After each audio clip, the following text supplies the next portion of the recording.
একটি পরিসংখ্যানে দেখা গিয়েছে বেশিরভাগ শিক্ষার্থী ইংরেজি বিষয়ে নাম্বার কম পায়, যার কারণে তারা তাদের স্বপ্নের বিশ্ববিদ্যালয়ে পড়ার সুযোগ পায় না। সো প্রিয় শিক্ষার্থী, তোমরা যারা ঢাকা সেন্ট্রাল ইউনিভার্সিটি ভর্তি পরীক্ষা অংশগ্রহণ করবা, তোমাদের জন্য কিন্তু ইংরেজি বিষয়ের উপর মার্ক থাকছে এবং তোমরা যদি বিজ্ঞান ইউনিটের হও, তোমরা চাইলে চতুর্থ বিষয়ের পরিবর্তে ইংরেজি দাগাতে পারো, সেক্ষেত্রে 25 মার্ক থাকবে ইংরেজি। এবং মানবিক ইউনিটে কিন্তু 25 মার্ক থাকছে এবং কমার্স ইউনিটে কিন্তু তোমাদের 20 মার্কের উপর পরীক্ষা দিতেই হবে। সো ইংরেজি বিষয়টা অনেক জটিল মনে হয় তোমাদের কাছে, কারণ তোমরা বুঝে বুঝে পড়ো না, যার কারণে কিন্তু তোমরা ইংরেজি দাগাতে পারো না। সো আজকে আমি তোমাদেরকে কিছু রুল শেখাবো এবং আজকে আমি তোমাদেরকে ইংরেজির টপ কিছু কোয়েশ্চেন সলভ করাবো, যেগুলো তোমাদের পরীক্ষায় আসতে পারে, হুবহু কমন চলেও আসতে পারে। সুতরাং আজকের এই কোয়েশ্চেনগুলো ভালোভাবে তোমরা দেখে নিবা এবং আমি তোমাদেরকে কিছু রুল শেখাবো, সেগুলো থেকেও তোমাদের কোয়েশ্চেন আসতে পারে। সো আমরা দেরি না করে ইম্পর্টেন্ট কোয়েশ্চেনগুলো আমরা সলভ করাবো। সো অবশ্যই ক্লাসটি শেষ পর্যন্ত দেখবা। তুমি ইংরেজিতে ভালো করতে চাইলে অবশ্যই ক্লাসটি শেষ পর্যন্ত দেখতে হবে। তুমি কোয়েশ্চেন দেখার সাথে সাথে যদি উত্তর দিতে পারো, তাহলে বোঝা যাবে তোমার প্রস্তুতি অনেক ভালো। তুমি কত মার্ক পাও আমাদেরকে কমেন্টে অবশ্যই জানাবা। প্রথম কোয়েশ্চেনটি আমরা একটু দেখে নিচ্ছি। এই টাইপের কোয়েশ্চেন কিন্তু থাকে, এটা কিন্তু বিভিন্ন ইউনিভার্সিটিতে এসেছে এই কোয়েশ্চেনটা। সো আমরা একটু দেখি প্রথম কোয়েশ্চেনটা। Choose the correct alternative to complete the sentence he dash to see us if he had been able to. So এখানে এই যে শূন্যস্থানে কি বসবে, এখানে অপশন দেওয়া আছে। ক নাম্বার দেওয়া আছে উড কাম দেওয়া আছে, খ দেওয়া আছে মে কাম, গ দেওয়া আছে তোমাদের মে হ্যাভ কাম এবং ঘ দেওয়া আছে উড হ্যাভ কাম। সো কোনটা হবে? এখন এটা কিন্তু গ্রামাটিক্যাল একটা কোয়েশ্চেন। সো এটা আমরা সলভ করব কিভাবে, এখানে একটু খেয়াল করো। এখানে কি দেওয়া আছে? ইফ দেওয়া আছে, তাই না? কি দেওয়া আছে? এখানে দেওয়া আছে ইফ। সো আমরা কি করব, ইফটাকে একটু দাগাই। সো ইফের কিন্তু একটা রুল আছে। সো আমরা রুলটা একটু দেখে নিচ্ছি। ইফ যদি থাকে, সো ইফ থাকলে এবং ইফের সেন্টেন্স কিন্তু দুইটা থাকবে, এটা একটা কন্ডিশনাল, তাই না? সো ইফ যদি থাকে, এখানে যদি পাস্ট পারফেক্ট থাকে, কি থাকে প্রথম সেন্টেন্সে যদি পাস্ট পারফেক্ট থাকে, তাহলে পরবর্তী সেন্টেন্সটা আমরা কিভাবে বসাবো? পরবর্তী সেন্টেন্সটা সাবজেক্ট হবে, তারপরে উড হ্যাভ, কুড হ্যাভ এগুলো বসবে, অর্থাৎ মডাল ভার্বগুলোর সাথে হ্যাভ যুক্ত হবে, দেন B3 হবে। কি হবে? B3 হবে। তাহলে মডাল ভার্ব যেগুলো আছে, যেমন পাস্ট ফর্মে যেগুলো আছে উড, কুড, শুড, এগুলোর সাথে হ্যাভ বসবে এবং তার সাথে কি হবে? B3 হবে। সো অবশ্যই তোমরা এখানে দেখো, বুঝতেই পারছো তাহলে কারেক্ট অ্যান্সার কোনটা হবে।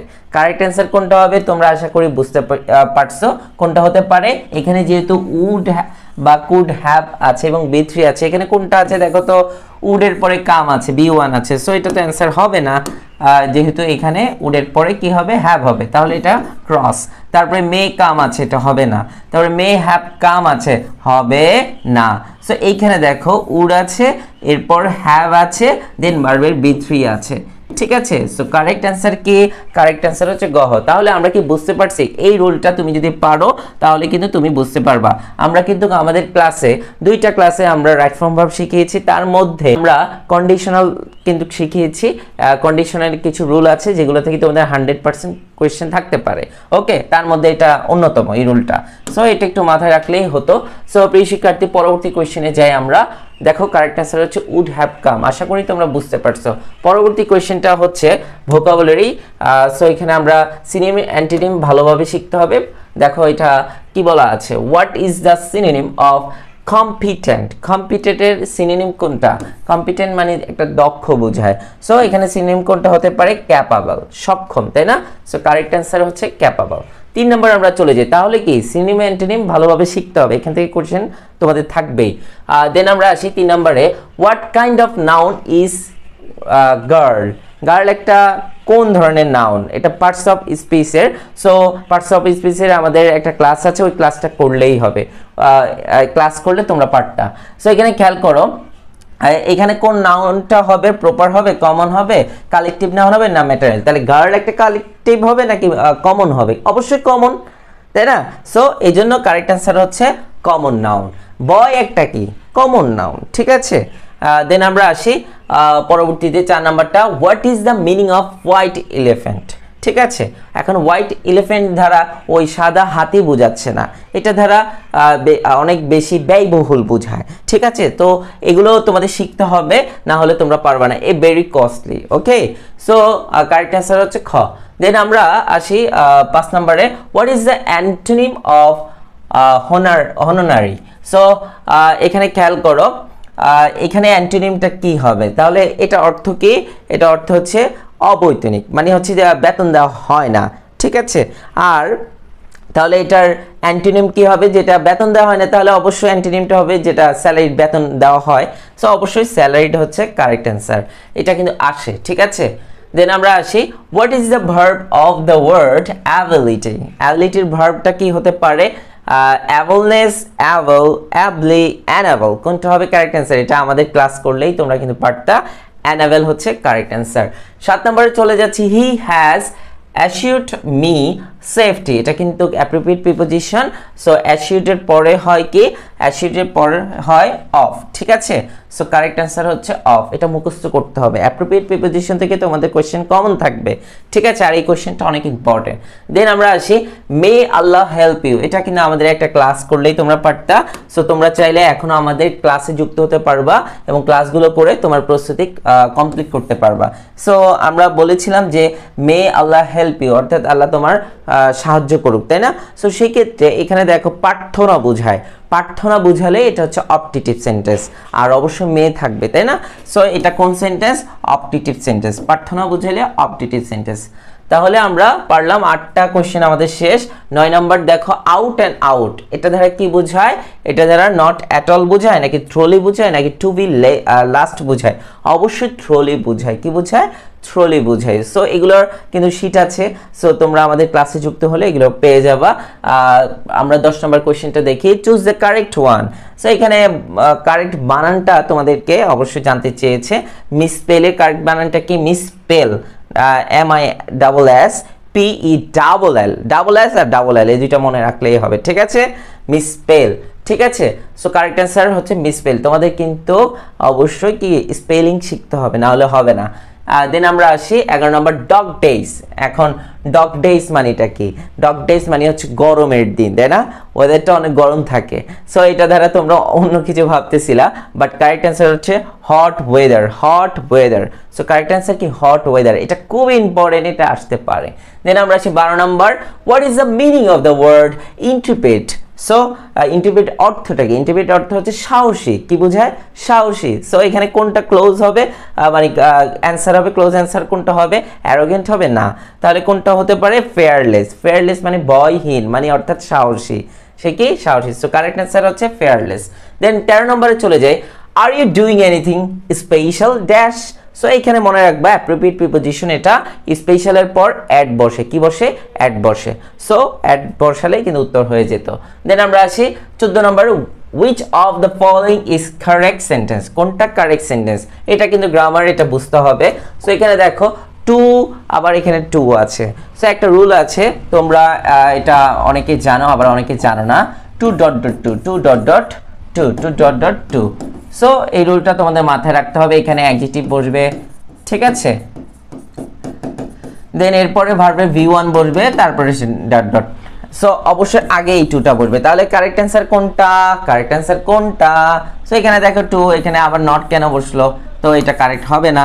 হি ওয়াজ টু, এই যে এখানে টু, এটা কেন বসলো? তাই এটা হবে না।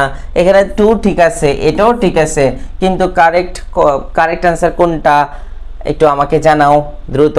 আচ্ছা, এখানে দেখো he was too clever to grab the point. So এখানে অর্থটা মিল লিখে তোমাদের অ্যান্সার দিতে হবে। তাহলে এই 4টার মধ্যে কারেক্ট অ্যান্সার হচ্ছে 3 নাম্বার। ঠিক আছে, he was too clever to miss the point. Okay, then আমরা আসি 15 number, what is the synonym of incredible? Incredible মানে কি? আনবিলিভেবল। সো প্রিয় শিক্ষার্থী, দেখতেই পাচ্ছ যে আসলে তোমার ইংরেজি প্রস্তুতিটা কেমন হয়েছে, তোমরা আসলে কত মার্ক পেয়েছো একটু কমেন্টে আমাকে জানাও। আর ইংরেজি কিন্তু এত সহজ আসবে না, একটু কঠিন আসবে, একটু ভালোভাবে বুঝে বুঝে পড়তে হবে। কোন কোন টপিকগুলো থেকে আসবে অবশ্যই ওই টপিকগুলো তোমরা গুরুত্ব দিতে হবে। তোমাদের জন্য কিন্তু ইতিমধ্যে আমরা সাজেশনের ক্লাস দিয়েছি, তোমরা ক্লাসটি দেখতে পারো, সাজেশনগুলো নিয়ে তুমি স্টাডি করতে পারো। এবং তোমাদের জন্য একটা গুড নিউজ আছে, তোমরা যারা আমাদের সাথে ঢাকা সেন্ট্রাল ইউনিভার্সিটির ভর্তি পরীক্ষার জন্য প্রস্তুতি নিতে চাও, তোমরা এখনও সেই সুযোগটা পাচ্ছ। তোমরা জানো দীর্ঘ 5 বছর ধরে আমরা 7 কলেজ নিয়ে কাজ করেছি এবং আমাদের এই পর্যন্ত 1400 জন স্টুডেন্ট চান্স পেয়েছে, যার সারা বাংলাদেশের সর্বোচ্চ। ইনশাল্লাহ 7 কলেজ মিলেই তো এখন ঢাকা সেন্ট্রাল ইউনিভার্সিটির, সো ইনশাল্লাহ সর্বোচ্চ পরিমাণ এই বছরও চান্স পাবে। সো তোমাদের জন্য কিন্তু আমাদের অনলাইন প্রাইভেট ব্যাচ আছে, তোমরা চাইলে এখনও ভর্তি হতে পারবা। আমাদের এক্সাম ব্যাচ আছে, চলো আমরা দেখে নিচ্ছি আমাদের এক্সাম ব্যাচ এবং অনলাইন প্রাইভেট ব্যাচে কি কি থাকছে। চলো তাহলে আমরা একটু দেখে নিচ্ছি। আমরা প্রথমে দেখব মানবিক ইউনিট এক এক করে, আমরা তারপর হচ্ছে কমার্স ইউনিট, সবগুলো ইউনিটের আমরা বিস্তারিত একটু জেনে নেব। মানবিক ইউনিটে দেখো 60টি ক্লাস আছে, তুমি এই শেষ সময় 60টি ক্লাস করবা এবং লেকচার শিটগুলো বাসা নিয়ে পড়বা। প্রতিদিন 3টা করে ক্লাস করবা বা 4টা করে ক্লাস করলেই হয়ে যাবে। ক্লাসগুলো সিরিয়াল অনুযায়ী দেওয়া থাকবে, তুমি যখন খুশি তখন করতে পারবা। ওকে, এক একটা ক্লাস 1.5 থেকে 2 ঘন্টা করে। এবং কোর্স ফি কিন্তু এখন আমরা কমিয়েছি, আমাদের ডিসকাউন্ট দিচ্ছে, এখন আমরা 300 টাকা ডিসকাউন্টে 1200 টাকায় ভর্তি নিচ্ছি। এবং ভর্তি হতে চাইলে এই নাম্বারে আজই যোগাযোগ করে ভর্তি হয়ে যাও। ওকে, দেরি করো না, এইখানেই তোমার সম্পূর্ণ প্রস্তুতি হয়ে যাবে আর এখান থেকে সর্বোচ্চ পরিমাণ কমন পাবা, ইনশাল্লাহ চান্স হয়ে যাবে। দেন আমরা আসি কমার্স ইউনিটে। দেখো বাংলা, ইংরেজি, হিসাব বিজ্ঞান, ব্যবস্থাপনা, ফিনান্স, মার্কেটিং এ টোটাল আমাদের 120টা ক্লাস আছে এবং ক্লাসগুলোর আবার লেকচার শিট পাবা, তোমার বই কিনা লাগবে না, সেগুলো পড়লে হবে, এখান থেকেই কমন থাকবে। কোর্স ফি এখন 300 টাকা কমে আমরা 1200 টাকা 1500 টাকা রাখছি। সো তোমাদের যদি আরো কারো প্রবলেম থাকে আমাদেরকে কল দিলেই হবে, আরো ডিসকাউন্ট পেয়ে যাবে। ওকে, সো এরপর আসি আমরা আমাদের এখানে বিজ্ঞান ইউনিটে কি কি থাকছে। আমরা বিজ্ঞান ইউনিটে দেখবো যে বিজ্ঞান ইউনিটে কি কি থাকছে। তোমরা যারা বিজ্ঞান ইউনিটের জন্য প্রস্তুতি নিবা, তোমাদের কিন্তু পদার্থবিজ্ঞান, রসায়ন, গণিত, জীববিজ্ঞান, ইংরেজি, বাংলা প্রত্যেকটি বিষয়ের জন্য 20টি করে ক্লাস পাবা এবং প্রত্যেকটি লেকচার শিট পেয়ে যাবা। সো এই স্বল্প সময় তুমি হচ্ছে ক্লাসগুলো করে লেকচার শিটগুলো পড়লে হবে, এখান থেকে পর্যাপ্ত পরিমাণ কমন থাকবে। কোর্স ফি কিন্তু 300 টাকা কমে এখন 1700 টাকায় ভর্তি হতে পারবা। কোনো প্রবলেম হলে এই নাম্বারে যোগাযোগ করবা। ওকে, আমি অবশ্যই স্যাক্রিফাইস করব। আর হচ্ছে এইবার আমরা মডেল টেস্ট একটু দেখে নিচ্ছি। দেখো তোমরা যারা আমাদের শুধু এক্সাম ব্যাচে ভর্তি হতে চাও, এক্সাম ব্যাচেও ভর্তি হতে পারবা। এখানে 30টা মডেল টেস্ট আছে, 3000 প্রশ্ন আছে এবং সব প্রশ্ন কিন্তু ঢাকা সেন্ট্রাল ইউনিভার্সিটির মান বন্টনের আলোকে কিন্তু সাজানো। সো অবশ্যই তোমরা পরীক্ষা দিবা, পরীক্ষার আমাদের গ্রুপের মধ্যে প্রশ্নগুলো দেওয়া থাকবে, তোমরা পরীক্ষা দিবা এবং এইখান থেকে যে তুমি বুঝতে পারবা তোমার কয়টা হয়েছে, কয়টা ভুল হয়েছে, ভুলগুলোর আবার সঠিক অ্যান্সার পেয়ে যাবা। ওগুলো তোমরা মুখস্থ করবা কারণ ওইখান থেকে কমন থাকবে। ওকে, কোর্স ফি কিন্তু শেষ মুহূর্তে আমরা 500 টাকা রাখছি, তোমরা চাইলে ভর্তি হয়ে যেতে পারো এই নাম্বারে যোগাযোগ করে। দেন আমরা আসি কমার্স ইউনিটে। দেখো 30টি মডেল টেস্ট আছে, প্রায় 3600 প্রশ্ন আছে, কোর্স ফি মাত্র 500 টাকা। ভর্তি হলে এই নাম্বারে যোগাযোগ করো, দেরি করো না, সময় হাতে বেশি নেই। তারপরে হচ্ছে আমাদের বিজ্ঞান ইউনিটে দেখো প্রত্যেকটা বিষয়ে আমাদের কিন্তু কোশ্চেন আছে 750টা করে এবং 30টা মডেল টেস্ট হবে আর অবশ্যই 30টা কোশ্চেন পাবা। এখানে প্রায় 4500 প্রশ্ন থাকবে, কোর্স ফি মাত্র তোমাদের 500 টাকা। ভর্তি হতে হলে এই নাম্বারে যোগাযোগ। আর তোমরা যারা আমাদের মডেল টেস্ট এবং ক্লাসের কোর্সে যুক্ত হবা দুইটাতেই, তাদের জন্য আরো ডিসকাউন্ট থাকছে। সো শেষ সময় সেরা প্রস্তুতিটা নিয়ে পরীক্ষা হলে যাও, তাহলে কিন্তু পরীক্ষায় যদি তুমি চান্স পেয়ে যাও তাহলে কিন্তু তুমি অনেক বেশি সুবিধা পাচ্ছ। যেহেতু এটা পাবলিক ইউনিভার্সিটি, অনেক বেশি সুবিধা পাবা, হয়তো তোমার লাইফটাই চেঞ্জ হয়ে যাবে। সুতরাং এই শেষ সময় সেরা একটা প্রস্তুতি নিতে হবে। তোমাদের জন্য এমনিতেই আমরা ডিসকাউন্ট দিয়েছি, এই কোর্সগুলো ক্লাসগুলো করো, ইনশাল্লাহ এখান থেকে কমন পেয়ে যাবা এবং সঠিক গাইডলাইন পাবা। সো আজকে এই পর্যন্ত থাকলো, পরবর্তীতে আর কোন কোন ক্লাস তোমাদের জন্য দিব একটু কমেন্টে জানাও। আর ক্লাসটি ভালো লাগলে অবশ্যই কমেন্টে জানাবা ক্লাসটি কেমন লাগছে, আর ভালো লাগলে তো অবশ্যই শেয়ারও করে দিবা ফ্রেন্ডদের মাঝে, যাতে করে তারাও উপকৃত হতে পারে। ওকে, আজকে এই পর্যন্ত থাকলো, সবাই ভালো থাকো, সুস্থ থাকো, আল্লাহ হাফেজ।